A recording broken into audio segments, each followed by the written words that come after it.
الأهلاوية أسعد الله أوقاتكم بكل خير. السلام عليكم ورحمة الله وبركاته. مليون مبروك لكل جماهير النادي الأهلي، لمجلس إدارتنا وجهازنا الفني، الفوز على نادي الزمالك 2-0 في المباراة اللي هم ما جوهاش، واتضاف لينا 3 بونت. يا نهار أبيض، ده انتوا بيوزعوا هدايا واحنا ما بنقول لهمش لا، احنا بنحب الهدايا.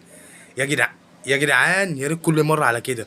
ويا سلام بقى لو هم يكملوا بقى الدوري وما يسيبوش وينزلوا بقى الدرجه الرابعه، عليه ويبقى شكلهم وحش قوي. اه والله يبقى شكلهم وحش جدا. تخيل نادي الزمالك بقى ينزل درجه رابعه ويلعب بقى في دوري المظالم بقى ومركز شباب مش عارف مين، ومفيش حاجه اسمها العب بالليل واضواء كشف والكلام ده. لا يابا، انت تلعب تبتدي انتشرك ان شاء الله الساعه 12. بس اهم حاجه اللي احنا خدنا منهم 3 بونت، اللي احنا هيفرقوا معانا في ضغط المباريات الرهيب اللي عندنا.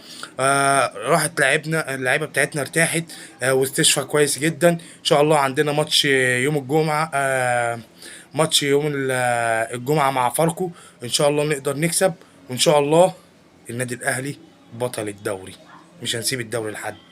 سلام.